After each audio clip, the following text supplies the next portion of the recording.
Dulur Cahaya TV, kita kembali di Wedangan Gayeng Sarenggodi. Nah, tadi sampaikan oleh Pak Edi beberapa fenomena atau beberapa penanganan kaitannya dengan pelayanan kesehatan yang berkaitan dengan BPJS. Nah, tentunya di sini hadir juga Bu Dr. Ajeng Fitri. Ini adalah salah satu dari direktur di Rumah Sakit Keluarga Sehat ya, Keluarga Sehat. Manajemen. Oh, manajemen. Manajer ya? Iya. Manajer, salah satu manajer di Rumah Sakit Keluarga Sehat Hospital. Nah, Bu Ajeng, ini kalau kita lihat salah satu rumah sakit yang bekerjasama dengan BPJS kan KSH gitu ya, di Pati. Nah, bagaimana pandangan Bu Ajeng kaitannya dengan pelaksanaan pelayanan kesehatan yang ditanggung oleh BPJS itu? Ada kesulitan nggak di sana? Kita bekerja sama dengan BPJS kan dulu sebelum masa BPJS kan Askes ya. Kemudian berubah menjadi BPJS pun kami tetap melayani pasien-pasien dengan sistem jaminan kesehatan nasional tersebut. Dan sampai sekarang sih kami merasa koordinasi kami dengan BPJS, pelayanan kami terhadap pasien-pasien BPJS sih belum menemui kendala yang berarti. Ada perbedaan nggak pelayanan untuk mereka yang BPJS dengan tidak, sama-sama kelasnya loh ya? Tidak ada. Jadi kalau di rumah sakit kami, di KSH memang kami tidak membedakan antara pelayanan BPJS dengan pelayanan umum. Karena kan kelas kami pun, baik itu kelas 1, 2, 3, VIP sampai deluxe. Jadi kalau tadi disebutkan bahwa BPJS itu biasanya kan kelas 1, 2, dan 3. Yeah. Kami tidak membedakan ini kelas 1, 2, 3 untuk BPJS, ini kelas 1, 2, 3 untuk pasien umum. Jadi tidak ada begitu. Ya silahkan kalau ada pasien BPJS maupun umum, kalau kamar kami kosong silahkan ditempati. Tidak ada perbedaan. Ada kuota enggak? Kuota yang ini dengar-dengar kan begini, jadi beberapa yang masuk ke kami itu adalah bahwa setiap rumah sakit dibatasi, Pak. Begitu ya, jadi kalau misalkan rumah sakit itu menampung hanya 50 misalkan gitu ya, 50 pasien BPJS, lebih dari itu ditolak gitu loh. Bener nggak ini? Kalau di tempat kami tidak ada, karena ya tadi kami tidak membedakan antara pasien umum dan pasien berapapun BPJS. jumlahnya. Berapapun jumlahnya kami terima. Karena kebetulan saat ini ya, mungkin karena nanti 2019 kan eranya setiap warga masyarakat akan menjadi peserta BPJS. Sampai tahun 2017 dipaksa ya itu ya. Ya betul, dipaksa kan harus dibayar. Sampai tahun 2017 ini kebetulan pasien kami sudah hampir lebih dari 50%-nya adalah pasien BPJS. Begitu. Jadi baik pasien rawat jalan maupun rawat inap, lebih dari 50%-nya sudah pasien BPJS. Jadi mana mungkin kami menolak pasien BPJS kan begitu. Kendalanya apa, Bu? Kalau kaitannya dengan BPJS mungkin ya ini kan dibatasi mungkin obat-obatannya, atau mungkin dibatasi tadi katakan ada kuota gitu ya. Ada yang mengatakan ada kuota juga pembatasan, ada juga yang mengatakan bahwa wah BPJS sih klaim kesuwen gitu, jadi akhirnya karena klaim kesuwen gitu kan, akhirnya kan terus pasien yang ini karena menumpuk udah di aja tolak aja gitu. Ada kendala apa lain mungkin kalau pembatasan misalkan kayak obat-obatan pun kami tidak se-strict yang dibatasi sekali ya, karena memang kami mengikuti prosedur BPJS bahwa obat yang pertama kali digunakan adalah formularium nasional ya.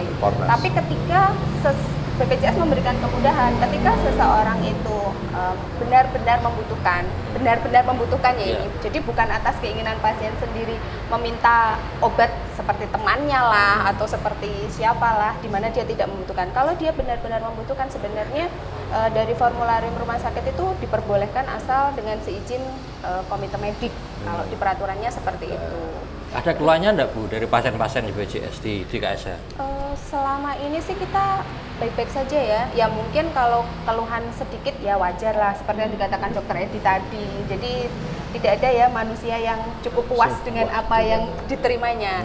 Jadi kadang-kadang kepengennya begini, kepengennya begitu. Kok pakai BPJS begini, pakai umum kok tidak begitu. Padahal sebenarnya ya sama saja. Jadi tidak ada perbedaan di sana, dan kendala berarti sih kita tidak pernah menemui ya kebetulan sampai saat ini.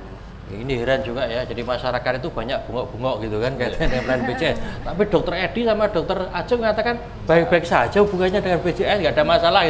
Repotnya di mana nih sebenarnya? Sumber masalahnya di mana nih? Karena kan kalau masyarakat, saya ini juga pasien BPJS gitu ya, tapi juga saya belum banyak menggunakan karena alhamdulillah belum sakit ya, bukan nggak sakit gitu ya. Jadi tapi dari beberapa masukan kepada kami yang mengatakan bahwa wah BPJS dengan Askes itu jauh sekali gitu loh. Jadi artinya kalau dulu Askes itu pelayanannya mudah, nah sekarang ketika kemudian dirubah menjadi BPJS itu kayaknya kesulitan yang dilakukan masyarakat tuh dihadapi banyak sekali. Tapi Dokter Ajeng mengatakan tidak, Pak Edi mengatakan tidak. Ini kira-kira gimana nih Bu Muntama?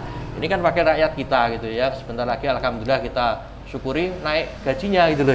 45 juta satu bulan, hebat kan? Nah, luar biasa. Sekarang kalau misalkan ini Bu Muntama mestinya ngerti gitu loh. Ngerti suara masyarakat, gimana Bu Muntama ini? Ada nggak keluhan masa kaitan dengan BPJS? Ya itu tadi disampaikan bahwa memang masyarakat itu kan banyak maunya ya. Tetapi memang ada hal-hal yang mungkin harus diperbaiki dalam mungkin sistem pelayanannya dari rumah sakit, kemudian prosedur pendaftarannya di BPJS yang terkait dengan masa aktifnya kartu BPJS setelah daftar itu sekian hari, itu kan juga kadang-kadang menjadikan masyarakat yang sangat butuh sekali dia masih tetap menunggu sekian lama. Kemudian tidak bisa satu persatu dalam satu kakak. Ini kalau misalnya ada keterbatasan kemampuan secara ekonomi, mungkin orang menengah ke atas ini kan kadang-kadang juga yang hanya yang sepuh-sepuhnya yang diikutkan, tapi yang masih muda-muda yang belum rentan terhadap penyakit belum. Itu kan kadang-kadang maunya masyarakat seperti itu. Ya ini kemudian kami dari DPRD juga memberikan apresiasi kepada BPJS Pati yang telah berkenan bekerja sama dengan Dinas Sosial yang untuk kelas 3 ini memang perlu kita sosialisasikan bersama bahwa untuk yang kelas 3 ini kartunya terbit kartu BPJS-nya tidak menunggu lama, spontan diurus langsung bisa keluar. Itu yang kartu sehat itu? Iya, BPJS yang kelas 3. Oh, BPJS kelas 3 lain. Kerjasama dengan Dinas Sosial, harus dapat rekomendasi dari Dinas Sosial, itu luar biasa ini. Luar biasa apanya baiknya untuk pelayanan kesehatan pada orang-orang yang memang kebetulan membutuhkan dan belum punya BPJS baik IUR maupun yang KIS itu ya. Selanjutnya kami memang sangat berharap untuk prosedur ini memang di peringan ya saat ini yang sudah ada di. Maksudnya prosedur apa itu? Prosedur pendaftaran masyarakat di kantor BPJS yang dulu itu kan antrinya luar biasa, yang sekarang sudah ada pelayanan di tingkat kecamatan. Nah ini memang harus disosialisasikan untuk masyarakat supaya tahu bahwa tidak harus di kantor BPJS tapi bisa di tempat-tempat lain yang bisa diakses lebih mudah kepada masyarakat. Kemudian dari rumah sakit yang memang ini mungkin seperti ini, dari masyarakat yang status sosial ekonominya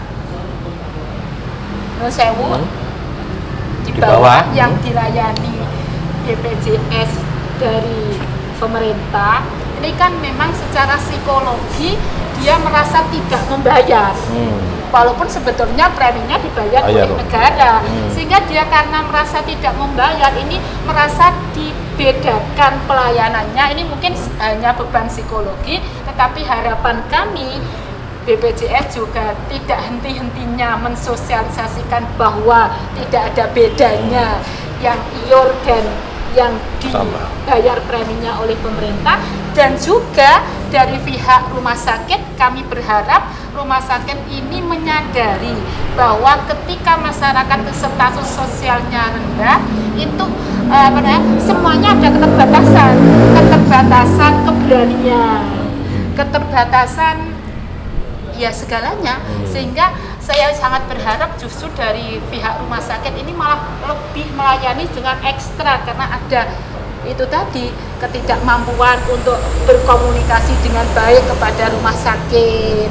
Ini harus memang betul-betul disadari oleh pihak rumah sakit sehingga masyarakat yang merasa dirinya apa namanya itu tidak bayar, tidak terbebani bahwa saya ini tidak bayar, tidak, tetapi saya ini dibayar oleh negara bahwa kami juga harus dilayani oleh rumah sakit dengan baik karena kami sebetulnya membayar, sehingga ada psikologi yang memproteksi dirinya, dia tidak merasa rendah. Pernah nggak Bu Muntamah dapat pengaduan dari masyarakat kaitannya dengan BPJS? Iya, pengaduan banyak. Nah, ya, apa jadi itu? Tadi, kenapa kok ada jeda waktu dari pendaftaran sampai terbitnya kartu? Kemudian kenapa tidak bisa hanya orang-orang tertentu saja yang yang lain belum ikut, seperti itu kan? Sekarang satu kakak harus ikut keseluruhan. Kemudian keluar lagi ketika kakaknya memang orang sepuh, itu kan katanya juga harus ada personal dari keluarga itu yang datang.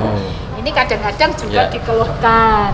Ini memang aturannya bagaimana secara pasti kami belum tahu, tetapi itu sebagai keluhan masyarakat. Ya. Ada nggak yang lain? Mungkin kaitannya dengan semacam diskriminasi pelayanan kesehatan gitu? Iya, itu tadi memang di rumah sakit dia merasa bahwa hanya saya tidak bayar maka perawat-perawatnya agak galak seperti itu ya. Kemudian ada isu yang dikembangkan oleh mana bahwa ada pembatasan waktu pelayanan, sekian hari harus pulang walaupun belum sembuh seluruhnya, keseluruhan penyakitnya belum merasa baik tetapi harus sudah pulang oleh rumah sakit. Ini bagaimana sebenarnya, ini nanti bisa dijelaskan oleh pihak rumah sakit dan dari BPJS. Ya baik, kita jeda sebentar karena apa yang disampaikan oleh Bu Muntamah dan juga mungkin ada beberapa hal berkaitan dengan pelaksanaan dan masalah-masalah yang muncul di dalam pelayanan kesehatan melalui BPJS setelah jeda iklan berikut.